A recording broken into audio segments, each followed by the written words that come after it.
Боловсрол шинжилгээ ухааны яамны Багшлагийн телевиз зочны ярилцлагын цагаар үргэлжилж байна. Өнөөдөр анхаар сонсож байгаанд баярлалаа хөтөлбөр зочны цагаар.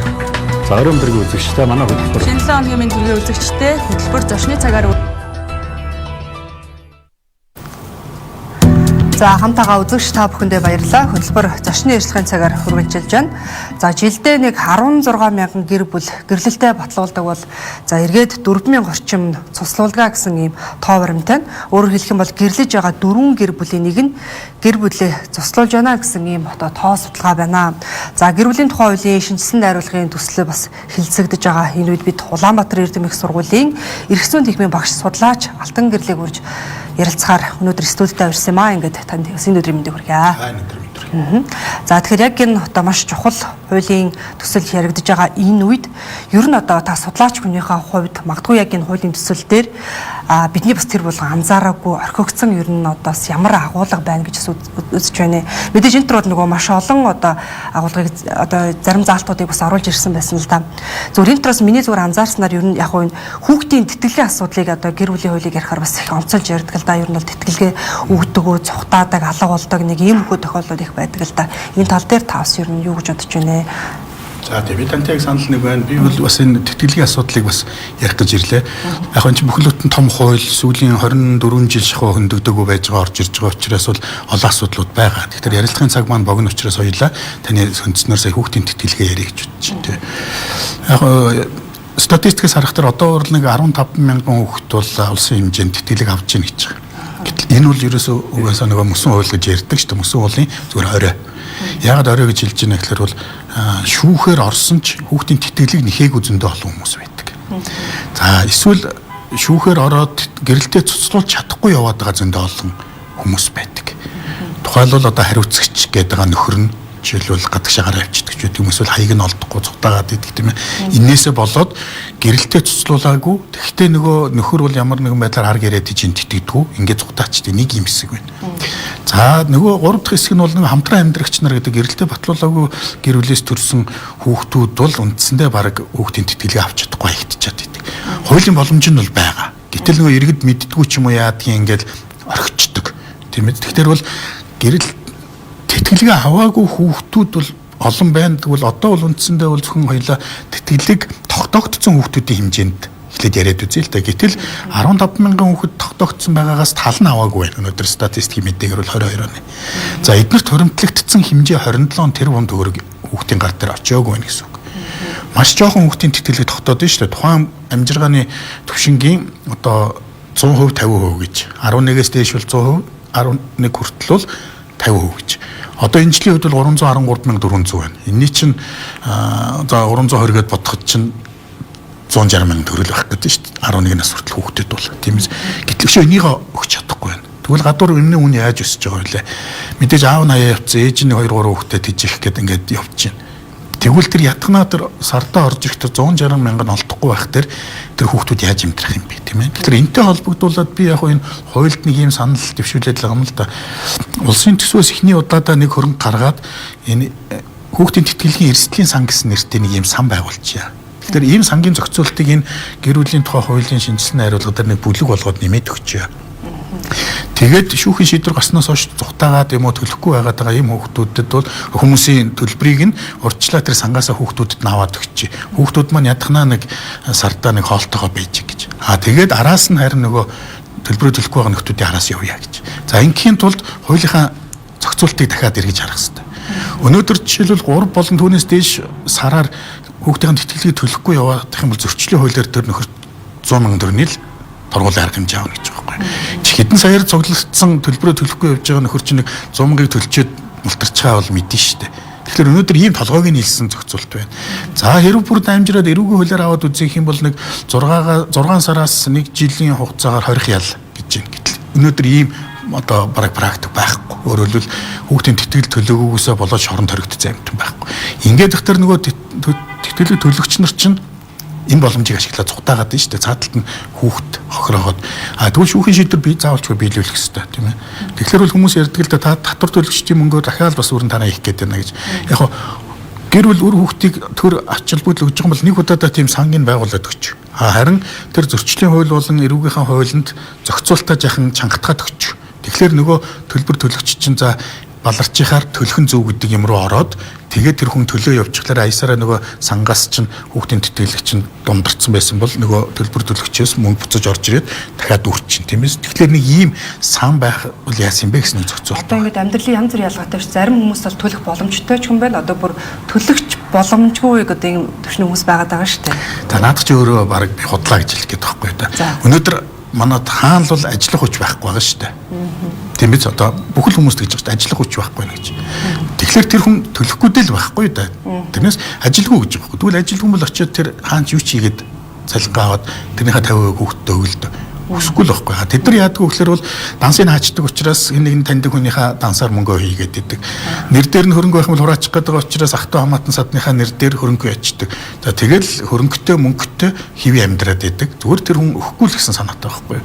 Тийм биз. Тэгэхээр бид одоо өнөөдөр яахын хариуцлагыг яахын чангаруулж хаана яахын хариуцлагатай байх юм бол энэ асуудлыг би шийдэж болно гэж хараад байгаа.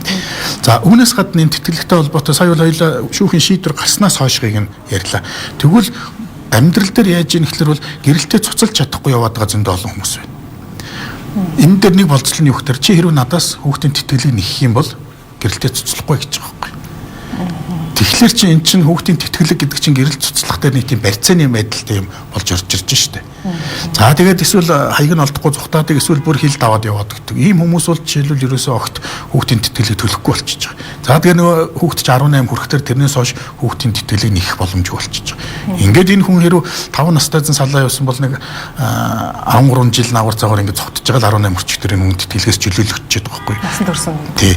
Тэгвэл хуульд энэ дээр нэг заалт оруулж өгөөч гэж би хүсэж байгаа. Тэр нь юу гэхээр бол тэр хамтын амьдралтай байж байгаад явснаас хойших тэр хугацааны тэтгэлгийг дараагаар нь хизээч хамаахгүй нөхөж дотоодлагдаг ийм боломжийг нь гаргаж өгье гэж.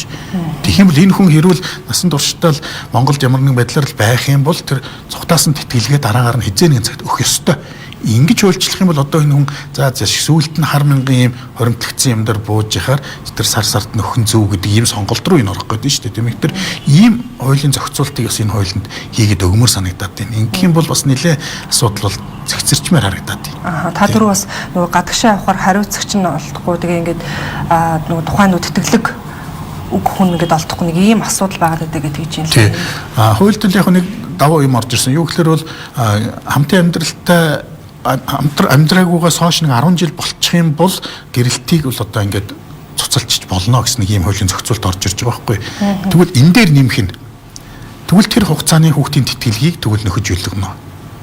Яг тэр гэрэлт цуцлах нь 10 жилийн дараа байж болж байгаа боловч тэр цуцлагдаагүй явсан хугацаанд хүүхдийн тэтгэлгийг нөхөж олгуулъя гэдэг тийм ээ. Тий. Дээр нь тэр 10 жил гэдэг хитрхи урт байна гэж би бас үзгээд байгаа. Тийм ээ. Магадгүй нэг богиносгоод нэг 5 болох хэвээр. Монгол хүний дундаж нас 60 гэх юм бол эн чинь 10 жил гэдэг чинь 18-тай гэрэлсэн гэдээ бодох юм бол эн чинь тал нь яваад өгч гэдэг чинь түүний амьдралыг чинь тий. Тэгэхээр бол энэ хугацааг бол яахан богиносгол яасан юм бэ гэсэн нэг юм бүлэг сэдв байна тийм ээ. Одоо хүүхдийн тэтгэлэг тойрсон. Тэгээд энийг бол би одоо их хурлын эмэгтэй гишүүдэд хаяглаад одоо бичгээр бол саналаа өгсөн. Одоо харамсалтай нь яг нэг энэ талаар эргэж яг яах вэ гэдэг талаар ярилцаагүй байна. Уул нь одоо энэ манай парламент чинь хамгийн олон эмэгтэй гишүүдтэй л гээд байгаа юм. За одоо намууд чинь дараагийн сонгуулиар 30% хүртэл ковот оруулж ирээ л гэдэг. Тэгээд энэ олон эмэгтэйчүүд байснараа яг юу шийдээд байгаа юм бэ гэхэлэр мэдхгүй одоо энэ 13 дээр бол жишээлбэл энэ гэр бүлийн хуулийн дээр бол их тийм юу орж ирэх үгүй юу. Тийм ээ. Тэгвэл дахиад нэмэгдлээгээд чинь бас нэмэр байна уугүй юм чи бас жоохон эргэлзээтэй л байгаад байдаг. Та дөрөв нөгөө хүүхдийн сан хэлбэрээр гэж ярьж штэ тий. За яг нь хүүхдийн сан гэд магадгүй нэг юм сан байгуулчлаа. Тэнд тодорхой хэмжээнд улсын төсвөөс мөнгө хийдэг боллоо. За нөгөө тэтгэлэг төлөхгүй байх юм бол за өмнөөс нь сангаас ингээд мөнгө гаргаад өгчлөө гэж тий. Яг одоогийн нөхцөл жишээний тэтгэлэг төлөхгүй байгаа хүмүүс бараг торгуулаад өнгөрөе гэдэг нь илүү ингээд арай бага байна гэж үзээд штэ тий. Тэгэхээр магадгүй одоо хуулиндаа яг яаж оруулж өгөх хэрэгтэй вэ? Магадгүй аль аль заалтууд дээр зөрчлийн хуулийн одоогийн үйлчилж байгаа тэр нэг 100 мянгаар торгоно гэдгийг нэмэх хэрэгтэй. Тийм биз? 100 мянга ч одоо өнөөдөр юу вэ? Ямар мөнгө болчлаа. Тий. Хоёрдугаар тэр нэг 6 сараас 1 жилийн хугацаатай хорих ял гэдэг тэр хуулийн санкцыг нэмэх хэрэгтэй. Өөрөөр нь чи хүнд нэг тийм мэдрэгдэхэр хэмжээний юм буулгаж өгөх хэрэгтэй шүү дээ. Тэгээд сонголт тавьж гин хүүхдийн тэтгэлгийг төлөх үү?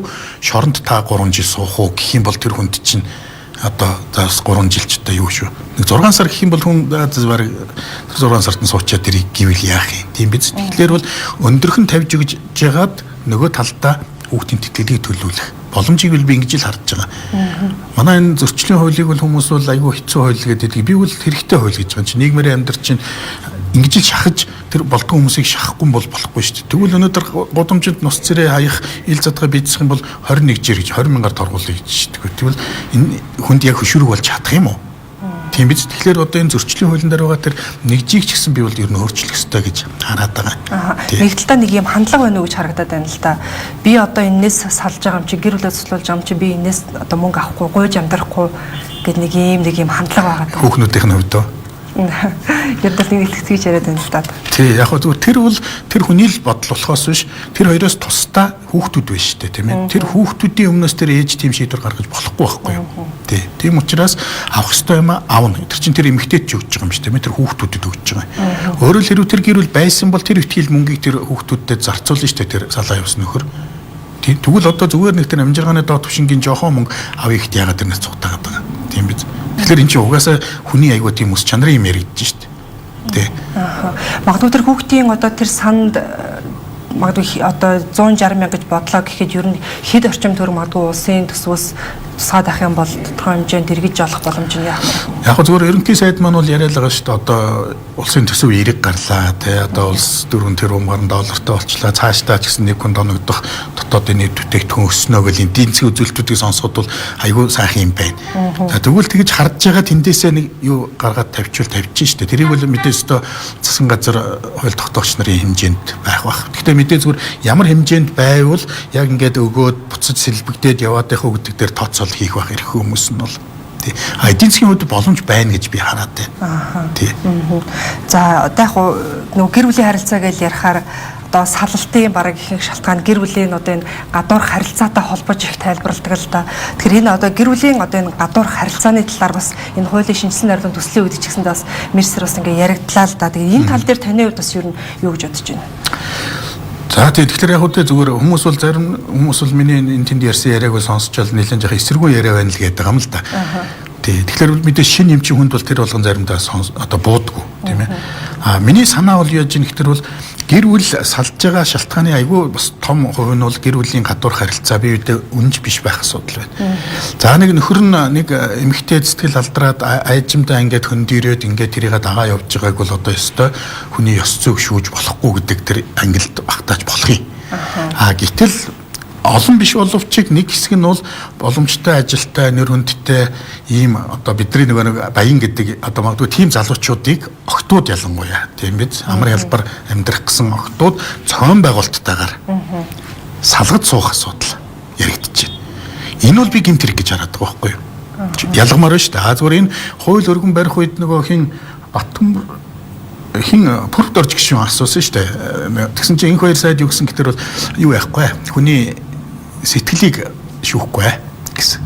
Энд чинь хоёр хэсэг байна гэж хэлж байна те. Нэг нь нөгөө сайн дураараа нөгөө аясаараа салаа явж байгаа. Нэг нь бол зохион байгуулалттай тим юмд ороод гэр бүл салж байгаа асуудал. Зохион байгуулалтаагаар орно гэхээр одоо яа? Одоо ингэж юм л да нөхөрт нь худлаа мэдээллийг их боломжийн суугаар дамжуулчихж байгаа. Танаа нөхөр ихнэр чи урд нь ийм байсан. Тийм ээ ийм явдалтай байсан. Одоо ч бараг ингэдгээ. Худлаа зохиомл байдлыг бий болгоод тэгээд нөгөө ч мэдээж яасан ийсэнгээ явуулахлаар эргэн тойронд нь орж ирж байгаа мэдээлэл нь бас зохиомл мэдээллийг бий болгож өгöd. Одоо өнөөдөр чинь техник технологи хөгжсөн шүү дээ, тийм ээ. Гэтэл тэрэнд автж байгаа эрхтэй магадгүй юмыг бас нэг жоохон ултай сууртай хандхаас өмнө тэр хуурамч юмд итгээд за тэгээ мэдээж тэр зохион байгуулж байгаа тэр эмэгтэй өөрт нь илүү бараг таалагдсан бай дарах гэдэг байхгүй юу. Тэгэнгүүт их нэрээ голоод нэг талдаа тийм биз. Тэгээд тэр хүмүүсийн тэр нэг тоглолтод ороод ингээд яваад гэж байгаа байхгүй юу. Тэгэхээр эн чинь хүнээс жишээлбэл юу гэдгийг утсын булаагаа дээрэмдээд авч байгаа чинь бол дээрмийн гэмт хэрэг гэдэг шүү дээ. Тэгвэл тэр ихнэр хүүхдүүдээс аавын нөхрийн бас дээрэмдээд авч ич зохион байгуулалттайгаар. Тэгээ эн чинь нэг хүн хийхгүй байгаа. Тэр хүүхний магадгүй найз охтууд нийлж яагаад ийм зохиомл байдлыг бий болгож жагаад ингээд аваа явчихж байгаа. Тэгвэл гэр бүл гэдэг чинь өөрөө Монгол улсын анхан шатны нэгж гэж байгаа бол энэ чинь гэр бүлүүд л ингээд докторгүй байх юм бол улс орны хувь тавилан яригдах гэдэг шүү дээ. Тэгвэл яагаад хүний утсыг дээрэмдэд авахд гэмт хэрэг байдаг юм бол хэвийн амьдарч исэн айлаас нөхрийн дээрэмдээд аваа явчих тэр энэ гэмт хэрэг байдаг юм бэ. Нэг талдаа эд хөрөнгө магадгүй холбоотой байж болох. Тий. Цаад зорилгоос л тэр шүү дээ. Амжилттай карьертай явж байна, мөнгөтэй байна. Тэгвэл тэр ихнэрт бол нөгөө байлдагчтай суусноос генералтай суусан дээр үздэй юм чинь тий. Тэгэхээр тийм зорилтоор дайрж байна. За тэр үед магадгүй ихнэр бол тодорхой хэмжээнд нас нь явцсан бас тэр залуу охтуудтай бол би хацараа зүсрээ өрсөлд хэмжээнд очиог болцсон байгаа шүү дээ. Энэ тэр тал дээр ажилдаг хүмүүс байна. Яг хүмүүс ярина л да энэ тэгээд ийм түгээмэл юм уу гэж. Хууль бол нэг тохиолдол байсан тэрийг зохицуулдаг ийм зохицуултыг урьдчилан харах хэрэгтэй юм байна. Би бол ингэж хараад байгаа юм л да.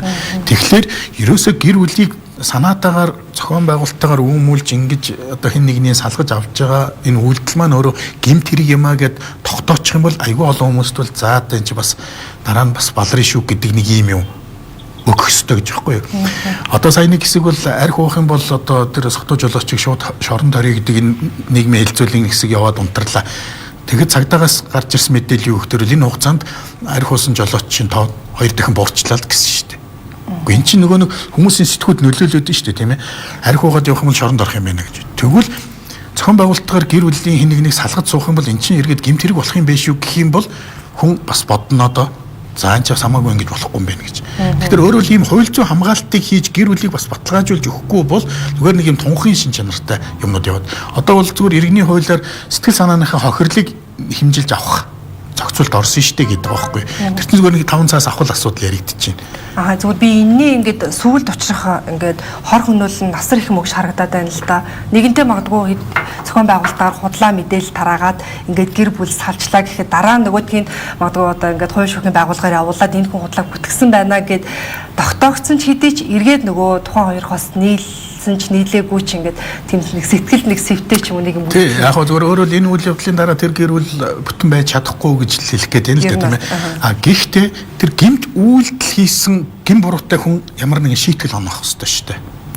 Одоо бидний үе тийм ээ одоо бидний үед гэж би одоо социализм ярих гэдэг юм л да. Тэр үед бол гэр бүлийн гадуур харилцаа гэдэг чинь амар байлаа. Тэр үеийн ажилгүй болдог. Тэр намынхан гишүүнээс асагддаг тийм ээ. Байгууллага хамт олон удам судраараа тэр хүнийг жигшдэг.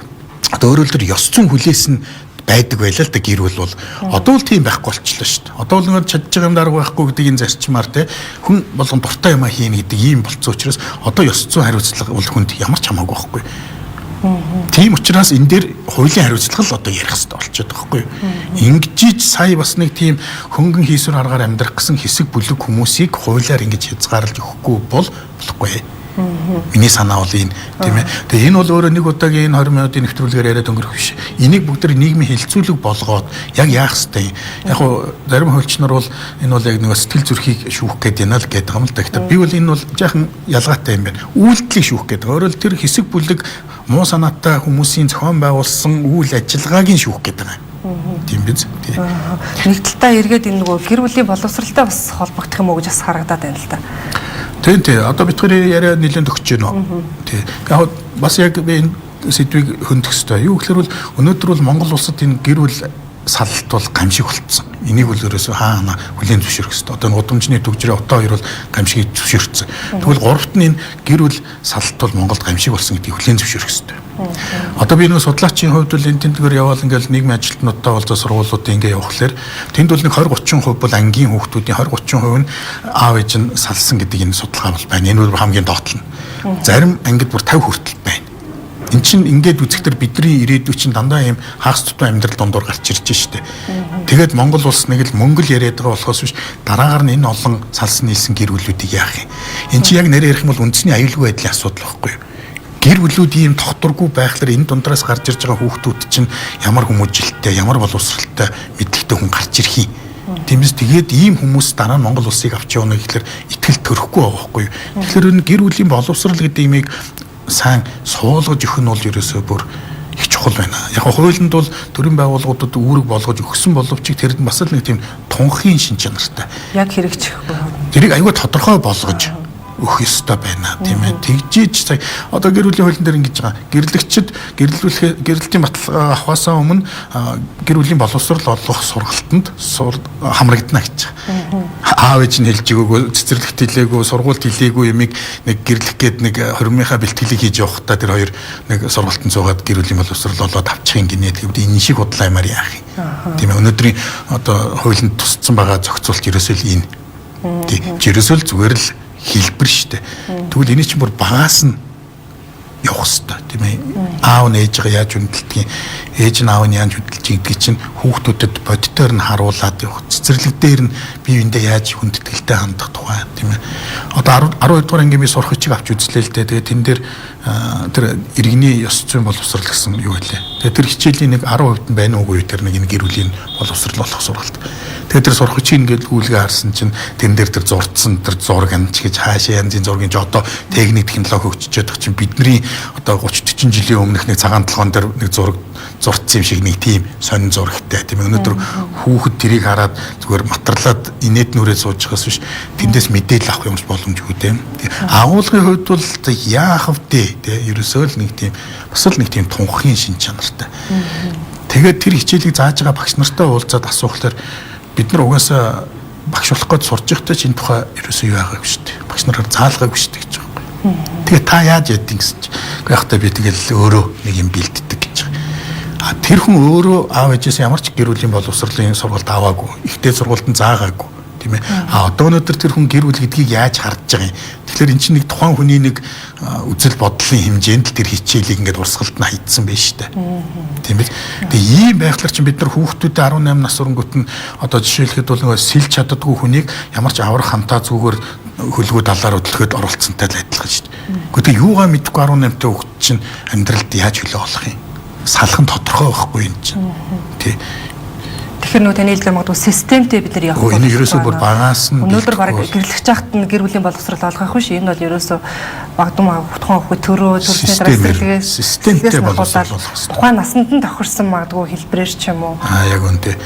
Тэгээ энэ асуудлыг бол яг одоо л энэ чинь 20 хэдэн жилийн дараа дахиж энэ гэр бүлийн хуулийг авч үзэж байгаа. Тэр одоо нэг суулгаж өгөхгүй бол дахиад хэдэн жил болж иж энэ асуудал орж ирэх юм бүүм мэт. Магадгүй одоо яг энэ шинжилсэн хариулгын төсөл дээр яаж оруулж ирүүлвэл дээр вэ? Магадгүй ямар одоо яг ажлын хэсэг дээр энэ асуудлууд явж байгаа. Тэгэхээр бол хуульд яах эрх нь бол их хурлын гишүүдэд л байгаа шүү дээ. Тэгэхээр би тэднэрт бол саналаа өгөөд тэд нар л одоо тэн дээр яг ярих хэрэгтэй байхгүй юу? Тий. Чи 24 жил хүлээж болсон юм чинь энэ миний асуудлуудыг үнэхээр ач холбогдолтой байна гэх юм бол дахиад нэг хүлээж жагаад хаврын чуулганаар хилцэж болно шүү дээ. Заавал би намрын чуулганаар батах гэж чирээд яадгийг. Тийм ээ. Гэж яхан чамбаа юм гаргачмаар байна л гэж хараад байна л да. Тий. За, хойлгомс ярилцах цаг өндөрлөж байна. За, үзэгчдээ өнөөдөр бид студидтэй Улаанбаатар Эрдэм их сургуулийн эрх зүйн техникийн багш судлаач Алтан гэрлийг урьж ярилцлаа. Ингээд урлагийн клуб студид хүрэлцэн ирсэн танд баярлалаа. Таны ажилд бас амжилт хүсье. Баярлалаа. Та хүмүүс намайг ач холбогдуулж өрсөнд их баярлалаа. За, баярлалаа. Үзэгчдээ би та бүхэн зочны ярилцлагын цагаа хүргэлээ. Анхаарлаа хандуулж хамт байсан баярлалаа. Анхаарлаа та бүхэндээ баярлалаа. За, хөтөлбөртөө хамтаа үзэж та манай студид боловсрол шинжилгээ ухааны